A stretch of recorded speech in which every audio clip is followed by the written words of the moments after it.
Welcome to Evan Talks Podcast, a podcast about my, your, and our mental health journeys. If you enjoy the podcast, it's available every other week, and why not follow us on Instagram and Twitter?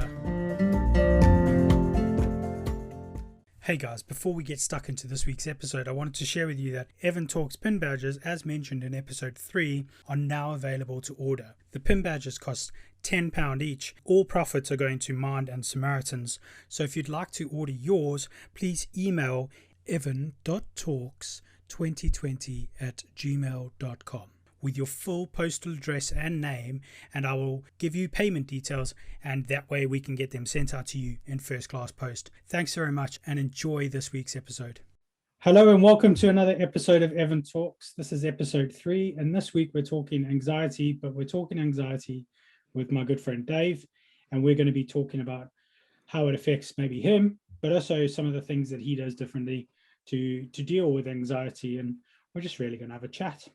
As we have had previously. Dave's been on the podcast more than most people. I think he should get like a guest credit on all of the episodes. So Dave, how are you doing? Are you well? I'm good, Evan. Thank you very much. It's good to be back on the podcasts and chatting to your fine self. So yeah. How are you doing today? Anything stressing you out? No, I'm not too bad today. I've got a week off work because it was my birthday yesterday. So. Oh yes, happy birthday. So yeah, it's not been too bad. Good. Nice day, nice couple of days really. So.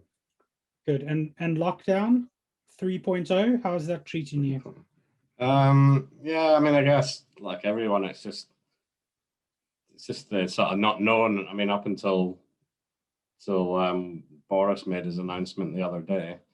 It was just the sort of not known of when is it ever going to end, and you see the vaccine rollout's been really successful and going well, and starting to get some good data from how that's affecting the infection rates, which is positive. But yeah, it's just the sort of unknown really that just sort of worry about when is it ever going to end. So yeah, that's the main thing, and yeah, just trying to get back to some normality.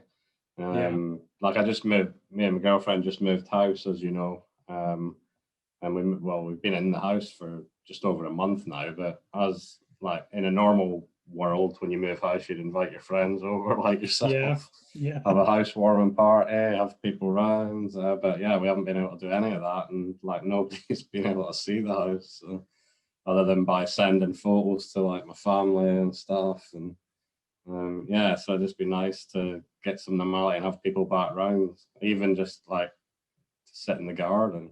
Yeah. I mean, when the house party does, or the housewarming, not a house party, but when the housewarming actually does happen, it's going to be pretty big, I'd hope, to make up for lost time. Definitely. Well, we've got some good neighbours, so we'll pre-warn them. Oh, okay. Oh, they're not going to be joining us. We'll invite them. Us. Yeah, they're nice people. So. So yeah, talking about like the unknown and all of that sort of thing, it does make it a little bit more difficult to like plan a future, or to try and be positive or optimistic about the future. Yeah. Which in itself could cause anxiety and could lead to some anxiety. So the last episode, as you know, I covered anxiety. What are your thoughts and or experiences, if any, with anxiety? Yeah, I mean, I do get anxious about many things in my life. And yeah, predominantly at the moment, it's like sort of anxiousness around, as I said, like the uncertainty of the lockdowns, and because I've got like type 1 diabetes as well, like just I'm always anxious about getting COVID. Like I don't know how, like, obviously you see certain people that don't have any symptoms. I know people that have got it and been completely fine. I know people that have got it and been quite bad. I know friends and people that have lost loved ones with it, which is like a real shame. But yeah, for me, it's just the anxiousness of what if I did get it, what would happen to me, and that just makes me worry all the time.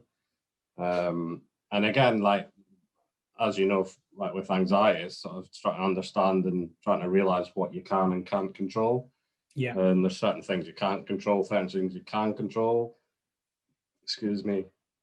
But yeah, I think with getting COVID, it's just trying to keep reminding myself that as long as I follow all the sort of social distancing, wear a face mask when I'm out and about, make sure like your hand hygiene's good, sanitizing, etc., then that's as much as I can control. Yeah. And it's just trying to remember that and trying to keep doing the things I can control. And then, yeah, then hopefully it'll be fine. So, Yeah. It's a good point there. You talk about this like circle of control and what you can actually control and what you can't. I guess I often have to remind myself of those of that circle of control because you know yeah, you know more than anyone, I think, how much I stress about things that I've got no factual evidence of, that yeah, like having anxiety about what people are going to think about me when they've never met me, so how they're going to have an opinion, that sort of thing. And I guess with COVID, I must say I'm feeling more anxious now about coming out of lockdown, now that like you've yeah, seen all the people on social media, you've seen all the memes about like what you're going to do come the 21st of June and all this sort of thing, and you're thinking, yo, if there's so much hype about it now, can you imagine when we're actually there and yeah. people are wanting to go crazy? I just, the whole idea just stresses me out massively. Well, yeah, I I mean just, that's a big again. That's another part of the anxiousness for me is that whilst I was anxious about the unknown of not knowing when we're going to come out of lockdown, now I know that there's a like a little sort of silver lining on the cloud, and that there's some time frames. yeah, But then I'm like anxious, yeah, as you say, that looking out what everybody else is planning to do on the 21st of June, it's just going to be chaos, yeah, and it just worries me a little that maybe we're just. I mean, I know the government has said they're going to take it step by step and they'll analyze all the data. So I hope they really do that because yeah, I'm yeah, worried that we go too quickly and then we just end up in this recurring lockdown. We'll be in lockdown yeah, 4.0 come September again. yeah, and that would be So the yeah, worst. just making sure that we manage the situation. But again, like as I said before, it's just going back to controlling the things that I can control. So yeah, it's fine. Like so, if I still feel a bit anxious about it, and then I don't need to go and join all the party goers Yeah, if I don't need to. So yeah, I mean, it'll be nice to go and sit in a beer garden and have a few beers and with like friends and stuff. But I'm not sure how I feel about going clubbing at the minute. I mean, I'd love no. to.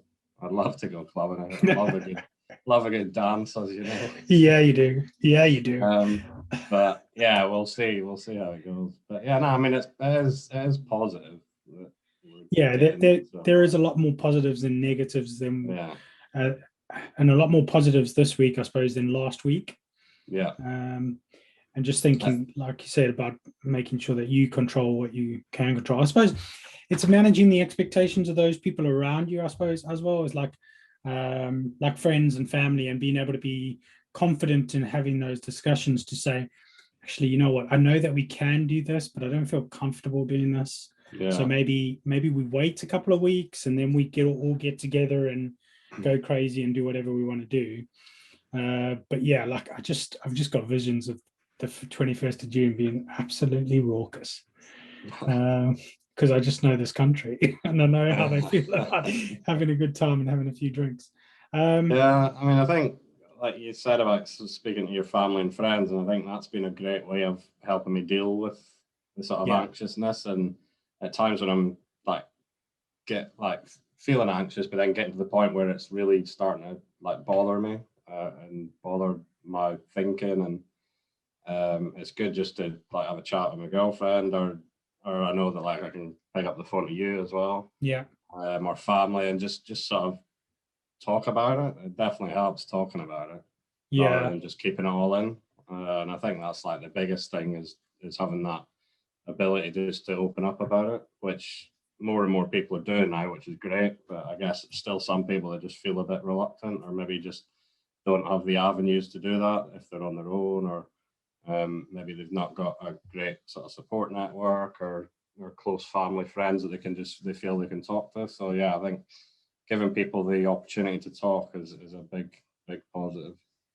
Yeah, and I think that's, if I took anything out of the first season of Evan Talks, was having those conversations with people like you, but also people that I maybe necessarily wouldn't have had conversations about mental health with before, like Paige and Coral and those sorts of people that are saying the same sort of things, that, you know what, talking is the best way to get help, is the best way to help yourself, and to be able to talk to people that you can trust and you can rely on means that you've got that one way out.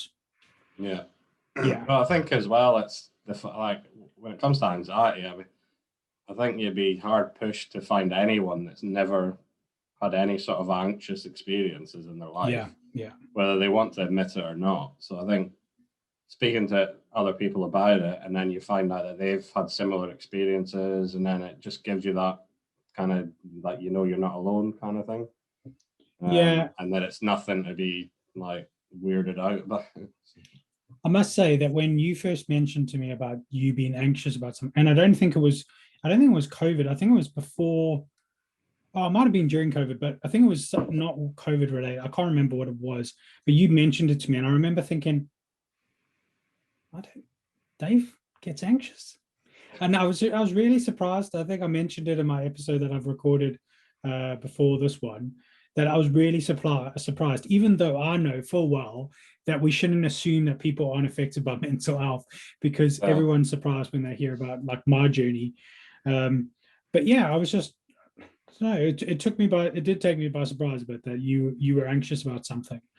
But like now that we've spoken about anxiety before the podcast and stuff, you've mentioned that you get anxious about things quite a bit. Yeah, but you seem to hide it well. Yeah, I mean, I guess that, I mean, part of it's the like not wanting to show your emotions, or maybe like sometimes I think it's a bit of a weakness.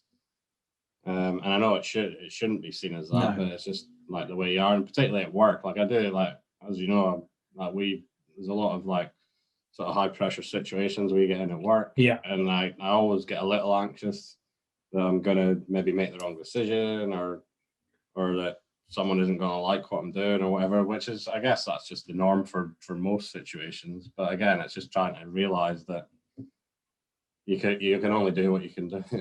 And not beat yourself up about it if something did go wrong. But like, people make mistakes, and that's how people learn. So it's not like a bad thing to make a wrong decision in general, as long as it's not a life-threatening wrong decision. Well, that's the thing. I think with what we do as a job, people expect us to know the right thing to do and say in pretty difficult situations. Although we might not have any more life experiences or experience in that situation than they do, but they assume because of our job titles that we probably are better placed to make decisions in those sorts of circumstances. But yeah, I mean, I know that, like, in myself, and I know from my peers and stuff, that I shouldn't need to be anxious about it all the time, because I know that I'm good at what I do. Yes, you are. Not wanting to blow my own trumpet, but I know that I've got the confidence in making the decisions, but it's always just in the back of your mind. Yeah. I mean, I'm totally confident in making the decisions I make, and again, I'll always sound people out when it's like a significant decision and involve other people, which again is that whole piece of talking and that you still do it in your everyday work life. So it's why wouldn't you then do it in your personal life? So very true. Yeah. So talking about it might be one way in which you manage your anxiety. Is there anything else you do maybe to help yourself relax when you're anxious? Maybe there's no one around to talk to at that time. Would there be something that you would do or say or look up, or maybe try some mindfulness or something like that? Is there some, I think like doing, I've got like the Calm apps and stuff on the phone, which are useful.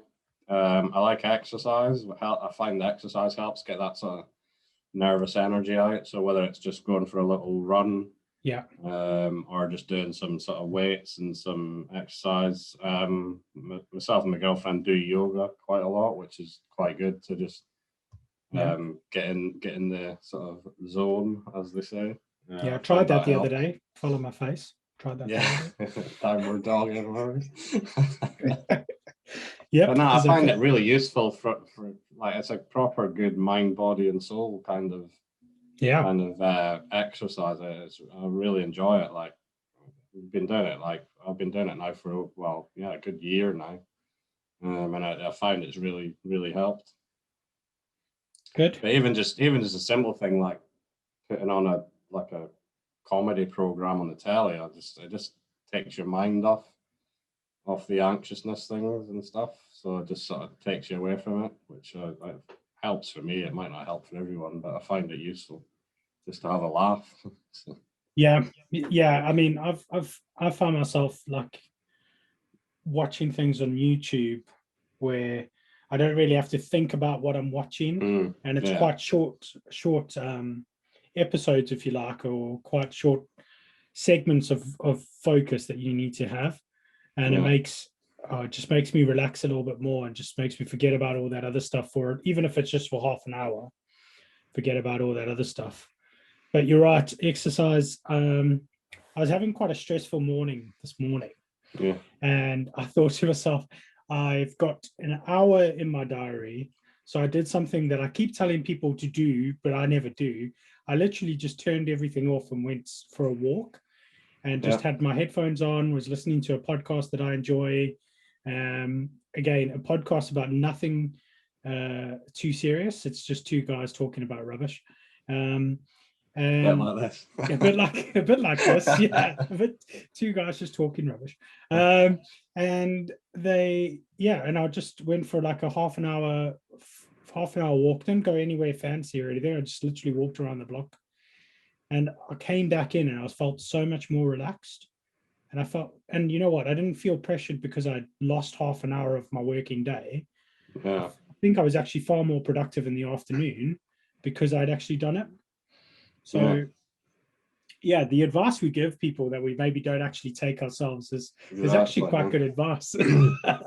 It is. It's just getting outside, getting that fresh air in your lungs, and yeah, doing that exercise. Like you say, it doesn't need to be highly intense physical exercise. A simple just walk around the block for 5 minutes is Yeah, enough to just clear your head a little. So yeah, no, it's really good. And yeah, I mean, I know like with the anxiety as well, some people have like trouble sleeping and stuff. yeah. But for me, I don't seem to have a lot of trouble getting to sleep.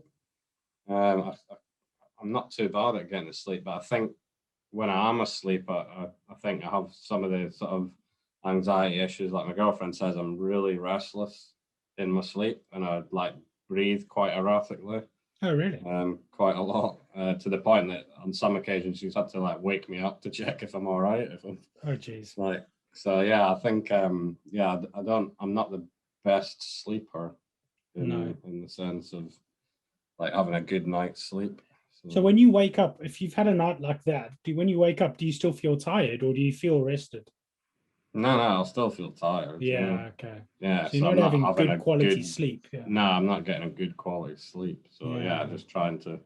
But again, I think where I do have like the better sleeps is where if I'm like not watching TV, making sure I'm not on like social media or any of that stuff before I go to bed, and then like again going to sleep with maybe a podcast playing just in the Yeah. background. Like my girlfriend and I like listen to some of the crime podcasts and stuff. But yeah, if they're just playing in the background, then I find I'll get a better night's sleep that way when we go off that way. Geez, the idea of falling asleep to a crime podcast just stresses me out in itself. My You word. gotta make sure you find out which crimes they are. Okay. Yeah, you don't want to Yeah, you don't want to be listening to about a couple that got murdered in their bed at yeah, night while they were sleeping listening to a no. podcast. That would be far too specifically like what you were doing. That's horrendous. No, but Um, yeah, so we've kind of already touched on it already, but like looking forward, I mean, okay, let's forget about coming out of lockdown. mm, Looking to the future, I mean, you've got a good relationship with your girlfriend, who I know got lots of time for. Big fan of hers. And what's I suppose is there anything that makes you anxious about the future? Because I mean, from an outsider looking in, you've just moved into a nice new little house. Got a girlfriend, got 2 young boys that are great. I mean, anything stresses you out at the moment, or you look, is the future looking bright and cheery? Yeah, I mean, I think that again, I'm trying to use that sort of mindset of the whole control piece. And yeah, I mean, I'd say I'm in a really good place at the minute. And like, yeah, as you say, I've got a really good relationship with my girlfriend. Got 2 boys that I from my previous relationship, but I managed to get to see them every other weekend, which is great. I guess a little bit of anxiousness with them, just at the age they're at. Yeah. The youngest one just started secondary school last year, and obviously has been in pretty much lockdown the whole time. Yeah. The oldest one just started college last year and has not been to a lot of lessons because of lockdown, doing online lessons and stuff. So yeah, I want to make sure that they can get back into the sort of routine of what they were used to with school and college, and to make sure their courses and their studies and that go well. And then I guess, yeah, I mean, again, it's always plays in the back of your mind, doesn't it? With various things. But yeah, I'm just trying to get into that mindset of realizing that just take the step back and just think about what you're thinking about and what's making you anxious, and then just look at it. Can you control what's happening? If you can, then take the steps to control it. And if you can't, then just try and understand that it will be what it is. I've got a tattoo on my arm actually, which I didn't realize when I got it done, but it's also the Alcoholics Anonymous prayer, which I'm not.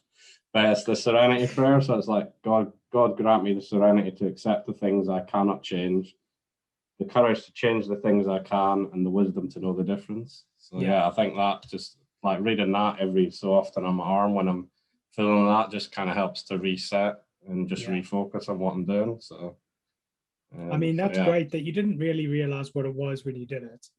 No.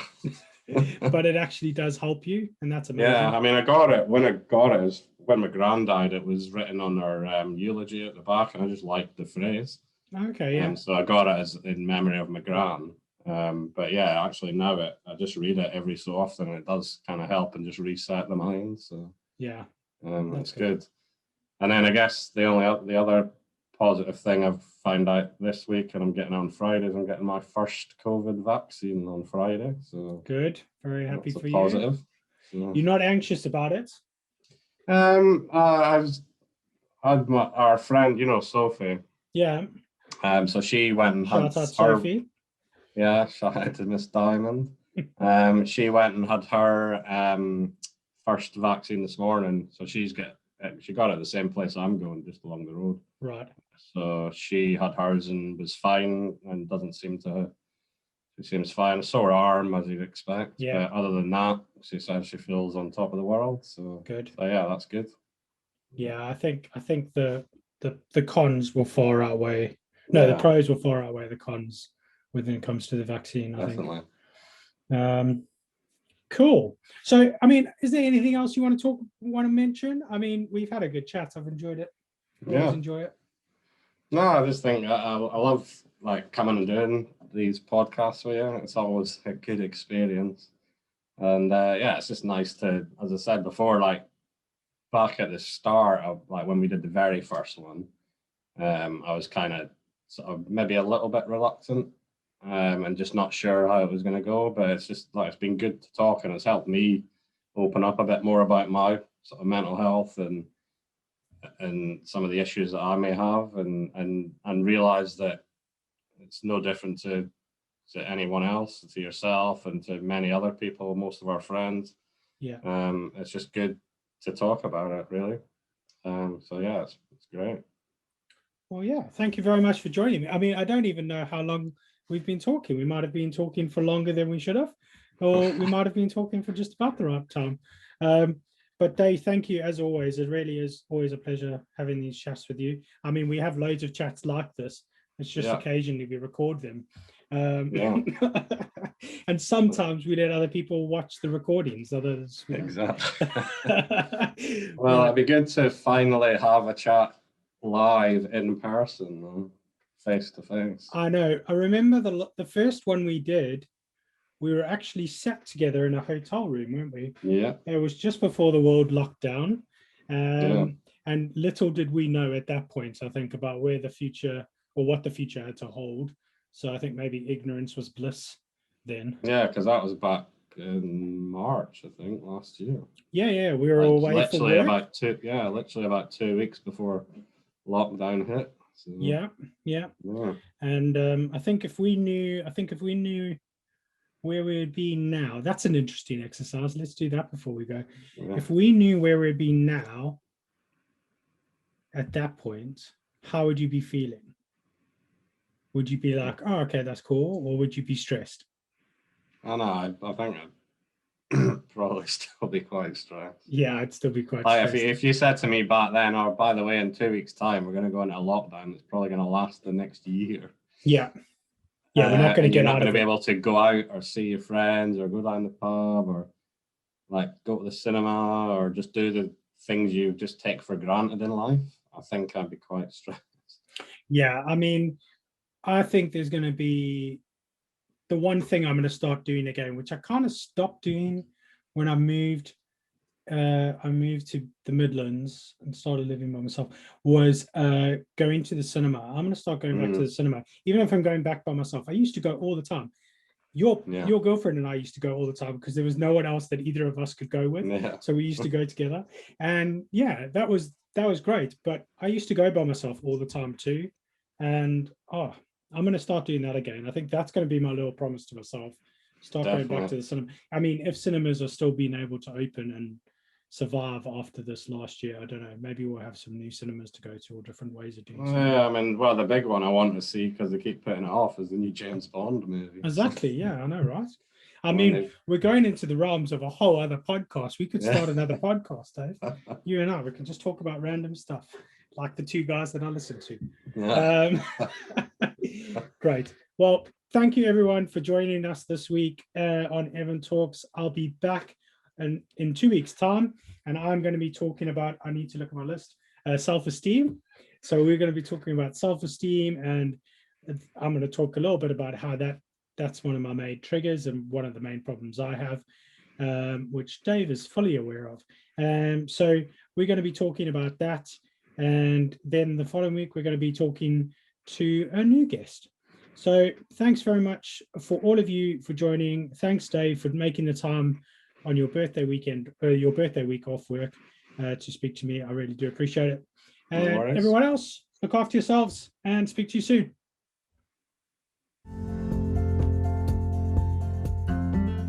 Thank you for listening to Evan Talks. And if you'd like to know any other information about Evan Talks, or you would like to get involved, please check out evan-talks.com for more information.